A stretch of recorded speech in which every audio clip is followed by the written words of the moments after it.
ማንም ሰው ወደ ስጋና ደሙ የሚቀርበው በቅቶ አይደለም። ማንም ሰው በቅቶ አይቀርብም። እንኳን እኛ አለ መላእክት እንኳን እነ ቅዱስ ሚካኤል ስጋውን ደሙን ለመቀበል አይበቁም። እነሱ መላእክት አይቀበሉም። በዛ ህይወታቸው ሌላ ነው እንጂ እንደው ለኛ የሚቀበሉ ቢሆኑ ግን የሚካኤልን የገብርኤል ያህል ንጽህና ያለው ሰው ቢኖር እንኳን ስጋውን ደሙን ለመቀበል አይችልም። ስለዚህ አምላካዊ ስጋና ደም ነው። ማን ነው ይሄን ተገብቶት የሚበቀበል? ለማንም ይሄ ተገብቶት የሚሰጥ ሊሆን አይችልም። ሺህ ዘመን ሰው በበረሃ ተዘቅዝቆ ቢጸልይ አንድ ቀን ለመቁረብ ብቁ አይሆንም። ስለዚህ በሰው ብቃት የሚሆናል ጸጋ የሚባለው እኮ ለዚህ ስጦታ ነው። በቃ በቸርነቱ የተሰጠ ስጦታ ነው። ሜሮን ቅባት ማለት ነው። ተራ ቅባት ሳይሆን በጳጳሳት ጸሎት የሚከብር ልዩ ቅባት ነው። መላ ሰውነታችን 36 ቦታ ላይ ይታተማል በእኛ ትውፊት ወይም ስርዓት። በአጠቃላይ ሜሮን ማለት ማህተም ነው። ሰውነታችን የእግዚአብሔር ቤት፣ የእግዚአብሔር አካል፣ የእግዚአብሔር ብልት ሆኖ ሲልድ የሚሆንበት የሚታተምበት ነው። ስለዚህ ከዚህ በኋላ የክርስቲያን ሰውነት ማንም እንደፈለገ የሚጫወትበት አይደለም። ለክርስቶስ ሪዘርቭድ የሆነ ነው። ስለዚህ ግንባር ላይ ይታተማል። ለምን?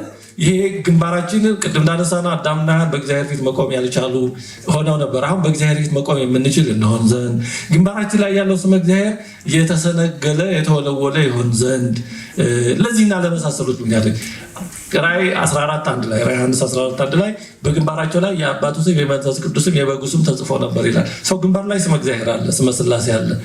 የሰው ፊት የሚያስፈራ የሚያደርገው እኮ ግንባራችን ላይ ያለው ሰው እግዚአብሔር። እንስሳት አራዊት ሁሉ ሰውን ይፈሩታል። ለመቅሰፍት ወይ በልዩ ምክንያት ካልሆነ በስተቀር አንበሳ እንበለው ዝሆን እንበለው ዘንዶ እንበለው ሰውን ካዩ መንገድ ሰብረው ወደ ሌላ ነው የሚሄዱት እንጂ ሰውን ለመጣላት አይመጡም። ወይ በመቅሰፍት ወይ በልዩ ሁኔታ ካልሆነ በስተቀር ታዘዙ። ለምን? ስመ እግዚአብሔር ስላለ ምንም እኛ ሰውነታችን ፊዚካሊ ደካማ ቢሆን ያ ያሰራቸዋል። እንግዲህ ሰው ህይወቱ በጸጋ እግዚአብሔር እየተጎበኘ ከኃጢአት እየራቀ እየነጻ በሄደ መጠን ግንባሩ ላይ ያለው ሰው እግዚአብሔር እያጠራ እያበራ ይሄዳል። እና አሁን የቅዱሳን ፊታቸው የሚያስፈራ ትክ ብሎ ለማየት ራሱ የሚከብድ አንዳንዴም ደግሞ በጣም የማይቻል እየሆነ የሚሄደው ይሄ ጸጋ ላይ ጸጋ እየተጨመረላቸው ሲሄድ ይሄ ግንባራቸው ያለው ሰው እግዚአብሔር ልክ ብርሃንን ከባድ የሆነ ብርሃንን እንደሚያወጣ አይነት መብራት ከዛ በለጠ እየሆነ ይሄዳል። በአንጻሩ ደግሞ ይሄንን ስናሳድፈው ልክ ጭቃ ላይ እንደወደቀ ወርቅ ምንም ብሎ ከነመረው የማይታወቅ ይሆናል። አሁን ሰው ምንድነው ይሄ ቀትር ቀለለው ምናምን የሚባለው እኮ እንደዛ ስለሆነ በኃጢአት እያደፈ ሲሄድ ሰው ቅልል እያለ ይሄዳል። በአንጻሩ እየከበረ ሲሄድ ደግሞ ፊቱ ራሱ ለማየት ትክ ብሎ ለማየት ራሱ እየከበደ ይሄዳል። አሁን የቅዱሳን ስዕል መሆኑ ራሱ አንድ ስዕል የሚታወቀው እዚህ የቅዱሳን ስዕል ሲሆን እዚህ ክብ ነገር አለ አይደለ? ሃሎ ይባላል። በአማርኛ ምንም እስካሁን በግዕዝም አላገኘሁም፣ ግን ሃሎ በእንግሊዝኛ ይሉታል። ክብ ያን የሚያሳይ ነው። ስለዚህ ሜሮን ማለት እንግዲህ ከግንባር መታተም ይጀምራል። ጆሮ ቀጥሎ ይታተማል። ለምን? ዘበወዝን ሰሚዐ ለይስማ እንደተባለው ይሄ ጆሮአችን የእግዚአብሔርን ቃል መስሚያ ነው ብሎ የባጤ ቆጡን በዚህ ወጣ በዚህ ወረደ ወሬ ብሎ እዚህ ዛማማ እንትን መባይ አይደለም። ይሄ የባከነ ጆሮ ሊሆን አይገባም። የእግዚአብሔርን ቃል ለመስማት ሪዘርቭድ ነው። አንድ ቦታ ሪዘርቭድ ከሆነ እኮ ለዛ ለተቀመጠለት ካልሆነ በቀር ሌላ ዓላማ ማዋል አይቻልም። አንድ መስሪያ ቤት ፊት ለፊት ላይ ለባለስልጣኑ ሪዘርቭ ነው የተባለ መኪና ማቆሚያ ላይ ዝም ብሎ መንገደኛ ወይ እንግዳ ማቆም ይችላል? እንደዛ ማለት ነው። የጆሮአችን አይናችን ሁሉ ለእግዚአብሔር ሪዘርቭድ ነው። ሕዋሳቶቻችን የእግዚአብሔርን ስራ መስሪያ ነው። የክርስቲያን አካል ስጋ የከበረ ነው። ይሄ ስጋ ክፉ ነው። ይሄ ደካማ ስጋ የሚባል ይሄ ኦርቶዶክሳዊ ትምህርት አለ። ስጋ ሰውነታችን የከበረ ነው። እግዚአብሔር የምናከብረው በዚህ ሰውነት ነው። ስጋ ደግሞ እንቀበለው በዚህ ከንፈር ነው። ያ ስጋው ደግሞ የሚገባው በዚህ ሰውነት ነው። ስለዚህ የክርስቲያን ሰውነት ሁሉ የከበረ ነው። የእግዚአብሔር ስራ መስሪያ አካል ነው እንጂ ትርፍ አካል የሚባክን አካል እንደዚህ የለም። እና ሜሮን እሱ ነው ባጭሩ። ሶስተኛው ሚስጥረ ቁርባን ነው። ሚስጥረ ቁርባን የክርስቶስን ስጋና ደም የምንቀበልበት ድንቅ ሚስጥር ነው። በዕለተ ዓርብ ስጋውን ቆርሶ ደሙን አፍስሶ ለዓለም ለሰው ልጆች ሁሉ ምግብ አድርጎ ሰጥቷል። ያንን የህይወት ምግብ የምንቀበልበት ነው። ጥቅሶቹ እዚህ መጽሐፉ ላይ ስላለ ጊዜ ለመቆጠብ ወደ ዝርዝሩ አልገባም። ባጭሩ ግን ህብስቱ ስጋው ወይኑ ደሙ ሆኖ በጸሎተ ቅዳሴው ተለውጦ ይሰጠናል። በዚህ ምስጢር አማካይነት የዘላለም ህይወትን እናገኛለን። ራሱ ጌታችን እንዳለው እውነት እላችኋለሁ የሰው ልጅ ስጋ ካልበላችሁ ደሙንም ካልጠጣችሁ በራሳችሁ ህይወት የላችሁ። በቃ ምክንያቱም በራሳችን ተሰጥቶን የነበረውን ህይወትም አበላሸን። ያን ህይወት የጸጋልን አዳምና ሔዋን አበላሹት፣ ሞት ገባ። አሁን ያን ሞት የሚያስወጣው ህይወት ራሱ ክርስቶስ የተከለከለ ፍሬ በልቶ ሞት ወደ ውስጣችን ገባ በልተን። አሁን ደግሞ ሞትን የሚያስወጣው ህይወት ራሱ ክርስቶስ ወደ ውስጣችን ሲገባ ሞት ይጠፋል፣ ህይወት ይሰጣል። አዛ በራሳችን ህይወት የለንም። ስለዚህ በተከለከለ ፍሬ ሞት እንደገባ አሁን ደግሞ በተፈቀደ ምግብ በክርስቶስ ሞት ይጠፋል፣ ህይወት ይገባል። ስለዚህ በቅዱስ ሥጋው በክቡር ደሙ የምናገኘው አንዱ መዳን የዘላለም ህይወት። እሱን ካልበላን እሱን ካልጠጣን ምንም ህይወት በራሳችን የለንም። ሌላው ከክርስቶስ ጋር እንዋሃዳለን ነው። በስጋውና በደሙ ከሱ ጋር እንዋሃዳለን። ምን ብለዋል? ስጋዬ እውነተኛ መብል ደሜም እውነተኛ መጠጥ ነውና ስጋዬን የሚበላ ደሜንም የሚጠጣ በእኔ ይኖራል፣ እኔም በእርሱ እኖራለሁ። ስለዚህ አንድ ክርስቲያን እውነተኛ አማናዊ ቤተ መቅደስ የእኛ ሰውነት ነው። ይሄ እኛ የምንሰራው ቤተ መቅደስ እኛን ለማገልገል እኛ የምንሰራው ነው። ሲያረጅ እኛ የምናድሰው እኛ የምንሰራው ነው።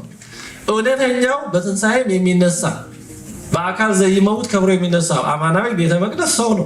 ሌላው የሰው አገልጋይ ነው። በነገራችን ንዋያተ ቅድሳት እኛን ለማገልገል ነው። ቤተ መቅደሱ ህንፃ ቤተክርስቲያን እኛን ለማገልገል ነው።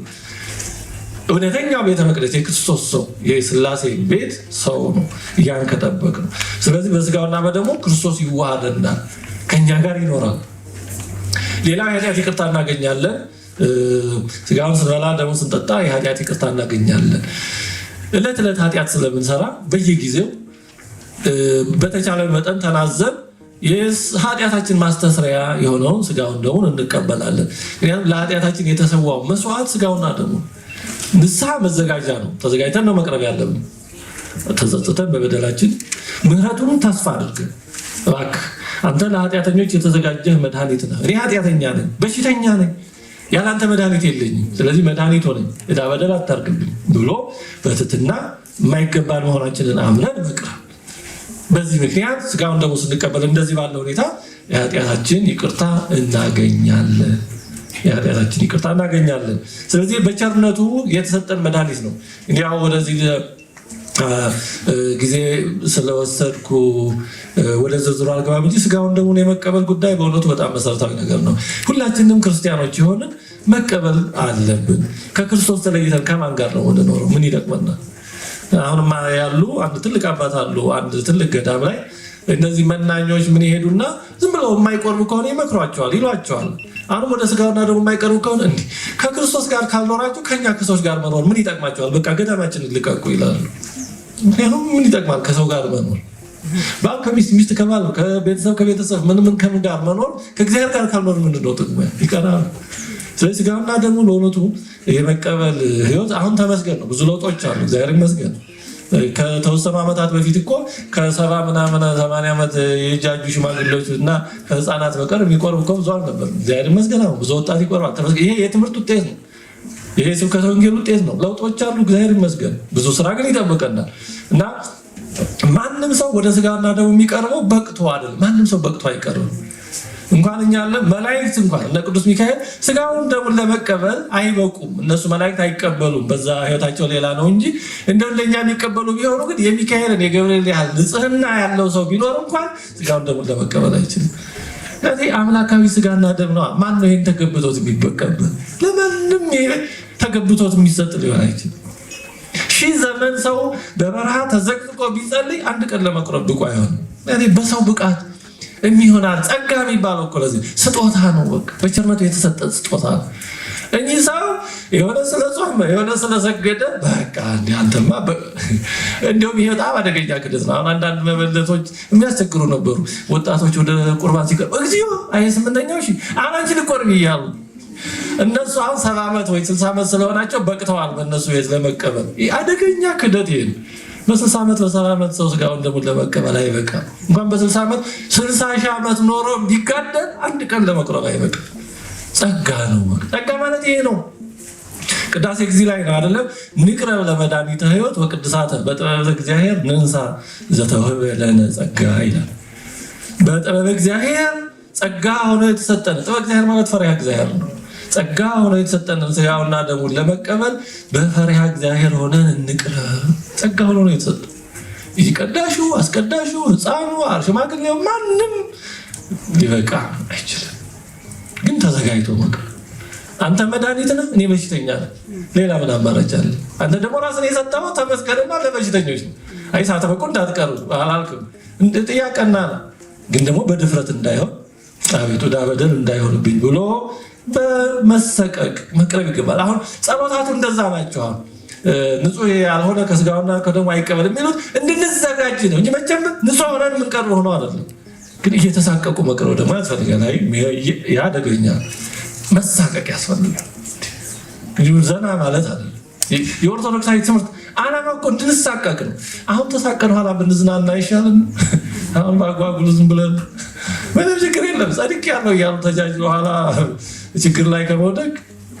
ስለዚህ የኃጢአት ይቅርታ እናገኛለንና ሁላችንም በእውነት ወደዚህ መቅረብ ያስፈልጋል። ይሄ ወይ ሳታገባ ወይ ሳትመነኩስ ምናምን የሚሉ ካለማወቅ የተፈጠሩ ነገሮች እግዚአብሔር ይመስገን አሁን ብዙ ተስተካክለዋል። በአንዳንድ ራቅ ያሉ ገና አይነት ቦታዎች ካልሆኑ። ስለዚህ በምስጢረ ቁርባን የምናገኘው ይህንና የመሳሰሉ መሰረታዊ የመዳን ጸጋዎችን ነው። እግዚአብሔርን አመስግኑት፣ ስራ ግሩም ድንቅ ነው በሉ።